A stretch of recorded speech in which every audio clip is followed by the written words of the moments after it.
तुम्ही आम्ही म्हणतो की आपला धर्म कोणता आहे, तर आपला धर्म सनातन आहे।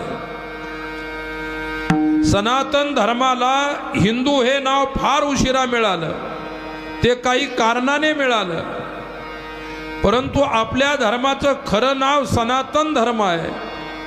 आणि सनातन धर्माखाली जेवढेही वेदाला मानणारी वैदिक संप्रदाय आहेत, ती जगद्गुरु शंकराचार्यांच्या पासून तर वारकरी संप्रदायापर्यंत असतील, बाकी अनेक वैष्णवांची संप्रदाय आहेत, अनेक मत आहेत, अनेक मतांतर आहेत।